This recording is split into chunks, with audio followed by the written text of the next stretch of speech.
Bonjour à toutes et à tous, on se retrouve aujourd'hui pour un cours sur Thalès où on va revoir ce qu'on a fait avec Thalès. D'accord? On ne parlera pas ici de la réciproque qui a été récemment abordée en cours, mais uniquement du coup de comment est-ce qu'on applique directement le théorème de Thalès. La réciproque fera sans doute l'objet d'une deuxième vidéo plus tard dans la semaine. Donc, qu'est-ce que c'est que le théorème de Thalès? On rappelle, le théorème de Thalès nous dit que si on a deux droites qui sont parallèles comme ici, et bien à ce moment-là, on a une égalité entre les rapports. Entre les rapports de quoi? On va revoir ça calmement. D'accord? On va se poser la question de comment résoudre un exercice typique de Thalès. Euh, alors, la première chose à faire, c'est on va essayer d'écrire ce qu'on cherche.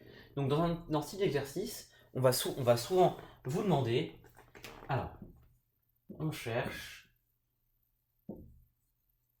en général, on cherche donc AB, puisque là on n'a pas la distance AB, on va chercher la distance AB, d'accord? Et la distance MP qu'on n'a pas non plus. C'est les deux distances qui nous manquent dans ce schéma.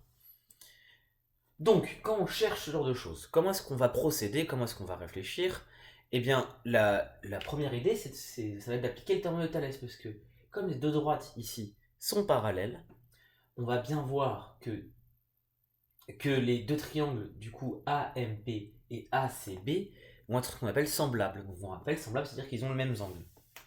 Donc, je vais renoter, ça veut dire que le triangle qui est vert ici, d'accord? Alors attention, c'est un schéma du triangle, hein, évidemment, normalement ça colle les bords, c'est juste pour qu'on voit bien. Ce triangle vert est semblable à ce triangle noir.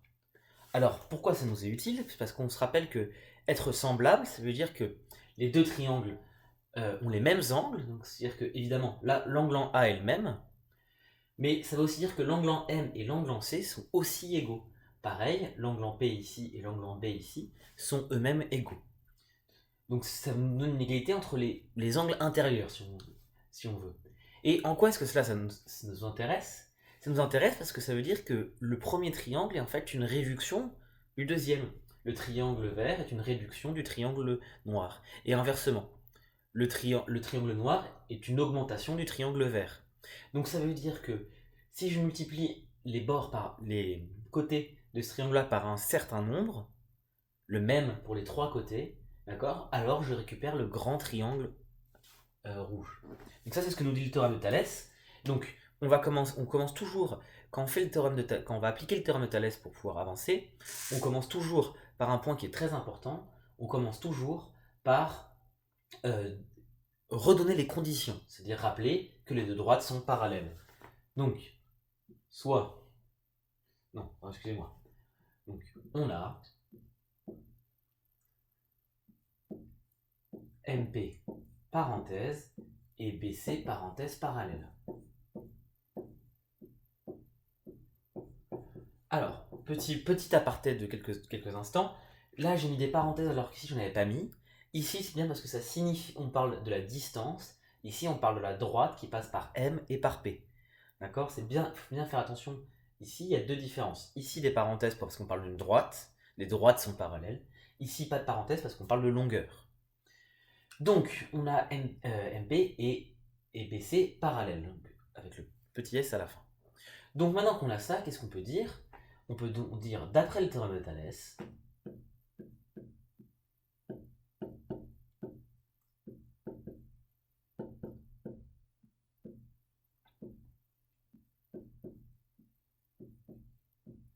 d'après le théorème de Thalès, A, M, P, et donc le triangle vert, hein, je ne sais pas, je vais l'écrire en vert pour bien que ça soit visible, excusez-moi. AMP, et du coup le triangle noir, AB, ABC, sont semblables. Sont semblables. Hop, je vais essayer de garder une écriture consistante.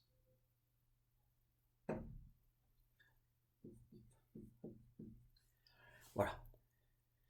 Donc, et c'est attention, le théorème de Thalès, c'est bien qu'ils sont semblables et qu'on a une égalité. On a l'égalité A.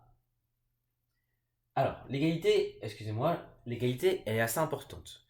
On rappelle, du coup, j'ai dit qu'il y en avait un qui était donc une réduction du deuxième. Ça veut dire que si je multiplie, par exemple, le côté en haut, AM, par quelque chose, je vais tomber sur 7. D'accord? Donc, imaginons que ça soit par. Ça va être par 1,8 par exemple, ça va pas être exactement ça, mais ça va pas être très loin. Donc, si je multiplie 4 par 1,8, je tombe sur 7. D'accord? Ça veut dire que si je multiplie 6 par ce même nombre, d'accord, je vais avoir le grand côté AB. De la même manière, ça veut aussi dire que pour passer de 7 à 4, j'ai multiplié par un nombre inférieur à 1. D'accord? Eh bien, du coup, qui ici va être un peu moins de 0,4. Eh bien, pour trouver le côté ici BC, si je multiplie par ce fameux 0,4 à peu près, on reverra ça après, je vais tomber sur ce côté-là. D'accord? Parce qu'en fait, pour passer d'un triangle à un autre, on multiplie tous les côtés par le même coefficient. C'est-à-dire que le coefficient qui va être là pour AM fois quelque chose va être égal à AC. Ça va être ce même coefficient que je vais multiplier AB par, donc AB fois, AP fois le coefficient va être égal au grand AB. Et de la même manière, je vais prendre MP, je vais le multiplier par ce coefficient et je vais obtenir BC. Et ainsi de suite. Donc on remarque que c'est toujours comme ça qu'on va commencer, en multipliant par le même nombre. Et donc ça nous dit quoi? Parce que comment est-ce qu'on passe de 4 à 7? Et bien pour ça, on l'a vu dans le cours un petit peu avant, d'accord? On va voir combien de fois est-ce qu'il y a 4 dans 7. Et d'ailleurs là, je l'ai un petit peu déjà tracé. Et donc du coup, combien de fois il y a 4 dans 7? En maths, on a une opération pour ça, c'est 7 divisé par 4. D'accord? Et ce qu'on remarque, c'est du coup qu'on divise le grand côté, d'accord, par le plus petit. Donc ça veut dire, avec les couleurs, que AC divisé par, du coup, AM, d'accord, donc ça c'est le rapport. Et bien ce rapport-là, c'est le même rapport que entre AB et AP. D'accord? Donc pareil, ici ça va être AB divisé par AP. Hop. Et ça va eux-mêmes être égal du coup au rapport entre les deux derniers côtés. Donc pareil, on va prendre le grand côté. Donc là normalement vous devez savoir lequel c'est. Le grand côté ça va être BC. J'espère que vous l'aviez en tête. Divisé par MP. Et donc là on a donc l'égalité des rapports. Maintenant en quoi ça va nous aider? Alors, ce que je vous propose, c'est qu'il y a deux méthodes de fonctionner. On les a déjà vu ensemble en cours. Je vous laisse faire un stop sur la vidéo. Moi, je vais effacer ça et continuer à la suite pour avoir un petit peu de place. Et je vais vous proposer deux méthodes. Alors, la première méthode. Alors, je vais faire un petit trait au milieu. Et comme ça, on va les voir un petit peu en parallèle. Donc, dans la première méthode, je vais repartir sur les triangles semblables. Je ne vais pas tant m'appuyer sur l'égalité, mais que sur les triangles semblables. Attention, apprenez quand même l'égalité. Elle vous sera utile puisque par la suite on va trouver des méthodes pour aller plus vite avec. Donc ici, on va plutôt regarder les deux triangles séparément, comme on a l'habitude de faire beaucoup en cours. C'est-à-dire, on va regarder le triangle, on va séparer les deux triangles. Alors excusez-moi. Ici, même si c'est un schéma, j'essaie de reproduire un petit peu correctement le schéma. Donc on a A, P et M. Et de l'autre côté, on a le grand triangle A, B et C. D'accord? Donc le grand triangle, il a un côté 7, il a un côté 15, et on ne connaît pas le côté qui est ici. Ici de même, on a un côté 4, on a un côté 6, mais on ne connaît pas AM. Ensuite, on sait que pour faire l'agrandissement, il faut que je multiplie par un certain nombre ici, et pour faire la réduction, que je multiplie par un autre nombre ici. Et donc c'est cette question-là qu'on va se poser. Comment faire comment faire ici pour trouver ces deux nombres-là? Bon, alors on rappelle, on l'a déjà vu plusieurs fois en cours, pour faire ces deux nombres-là, on va regarder le rapport. D'accord? On va se poser cette fameuse question. Cette fameuse question, c'est combien est-ce qu'il y a de fois 4 dans 7? Et pour ça, en maths, on a une opération. D'accord? Ça va être l'arrivée. Donc, combien de fois il y a 7 divisé par 4? Donc, la fameuse arrivée divisée par le départ. D'accord?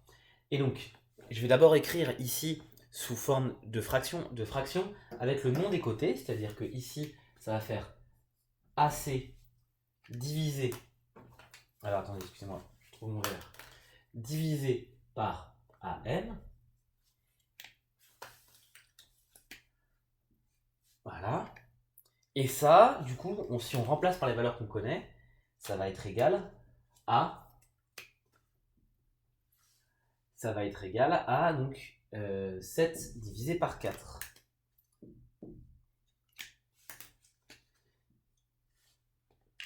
D'accord? Donc ça veut dire que si je multiplie 4 par 7 divisé par 4, d'accord, ça va bien me donner le 7 ici. Donc je vais pousser un petit peu la lampe, le temps de vous... Hop, excusez-moi. Le temps de vous laisser marquer, je la remettrai après parce que sinon on n'a pas assez de lumière. Et mon ordinateur ne peut pas faire le point. Voilà. Donc, je remets ma lampe, excusez-moi, pour la lumière. Voilà, donc j'espère que vous avez bien marqué ça sur votre feuille. Donc ici, ce qui va nous intéresser, c'est 4 fois 7. Ça veut donc dire, ici, donc,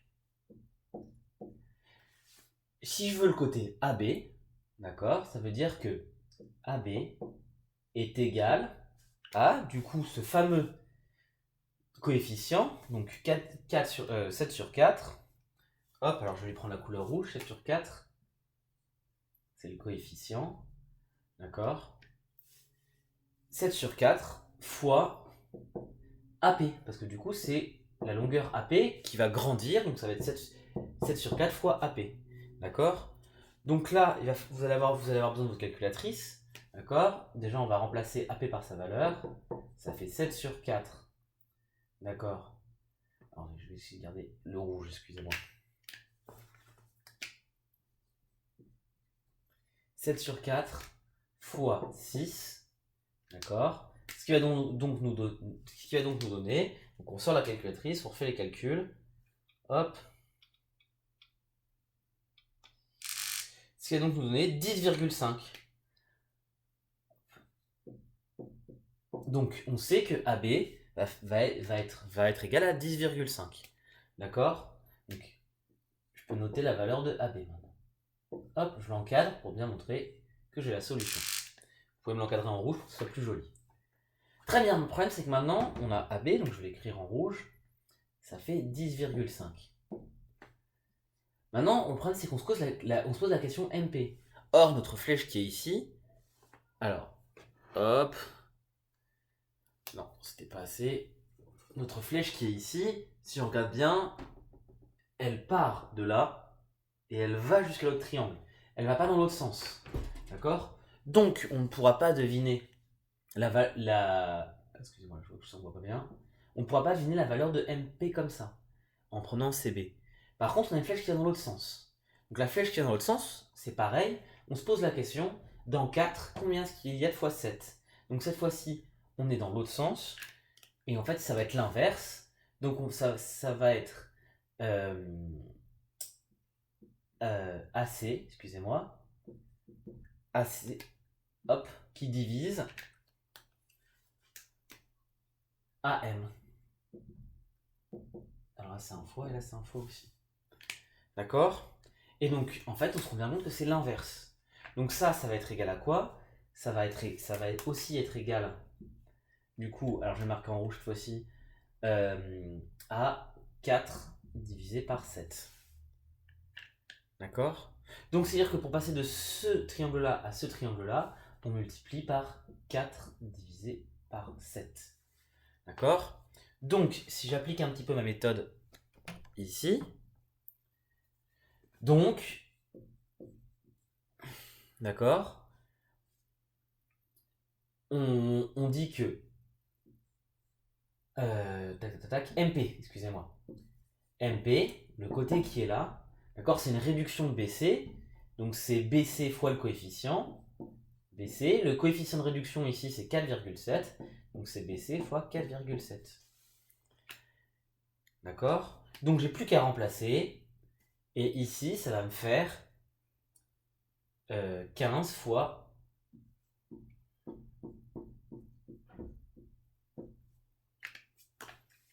15,7. Donc pareil, je vais faire la calculatrice. qui nous fait environ, parce qu'on n'a pas la valeur exacte ici, 8,57. D'accord? Ce qui nous donne donc MP est environ égal à 8,57. On a donc ici les deux valeurs qui nous manquaient et on a fini l'exercice. Donc attention, ici on l'a fait en classe et je vous invite à le refaire puisque ici sur mon tableau je n'avais pas assez de place et que je voulais pas que ça vous prenne, déjà que la vidéo est longue, trop de temps. D'accord? On a des petites phrases ici à rajouter, notamment ici, il faut rappeler que du coup on est en train de faire une augmentation. D'accord, un agrandissement, excusez-moi, plutôt, on est en train de faire un agrandissement. Et ici, on fait une réduction, d'accord, et quel coefficient on a. Donc maintenant, on va s'intéresser à la méthode 2. Je sais que c'était un peu long, d'accord, mais la méthode 2, on va voir, elle est plus rapide, mais elle demande à savoir plus de choses, elle demande à apprendre plus de choses, d'accord. Et elle cache un petit peu ce sens d'augmentation et de réduction. Donc, dans l'idée, ça nous donne donc, hop, excusez-moi, on reprend. Donc, on a notre égalité de tout à l'heure. On va reprendre notre égalité. D'accord? Donc, c'était le grand sur le petit. Donc, on a dit que c'était AB. D'accord? Ici. Ensuite, le grand là, c'est AC et CB. D'accord? Qui vont être égaux, pas directement, mais leurs rapports vont être égaux. Hop. Sur AM, AP. Alors, attendez, je vérifie. Non, je me suis en train de confondre, excusez-moi, je vais trop vite. Parce que j'ai vu que mon ordinateur n'a plus beaucoup de batterie. Donc on a dit que AB ça va être AP et AC ça va être AM et ici MP. Donc ici le calcul il va être plutôt rapide. L'idée de calcul ça va être déjà de remplacer ici les valeurs qu'on connaît. Donc AB on ne le connaît pas donc on va le laisser. Hop. AP ça tombe bien, on le connaît, c'est 6.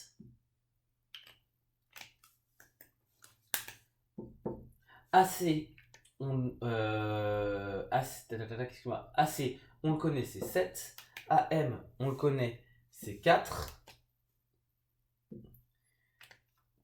Et finalement, CB, c'est 15. D'accord? Et MP, alors je vois que ça s'est un peu effacé ici. Et MP, ça va être... et MP, justement, on ne le connaît pas. Excusez-moi. Donc ici, on a bien tout ce qu'on voulait, d'accord? On va donc pouvoir ici résoudre ça avec un petit procédé tout simple, c'est de se dire que AB, d'accord, divisé par 6, on va commencer à s'intéresser à AB divisé par 6, est égal à 7 sur 4,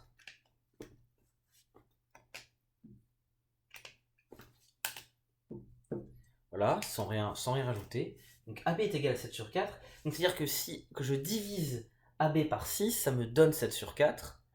D'accord? Ça veut dire que 6 par 2 AB, si je coupe 6 AB en 6 parts égales, ça va me faire 7 quarts. D'accord? Donc en fait c'est comme si je coupais un gâteau en 6, j'en prenais une part, d'accord? Et que je vous disais que c'est égal à 7 sur 4. Et bien à ce moment-là, pour avoir le gâteau complet, il suffit que je prenne 6 fois 7 sur 4.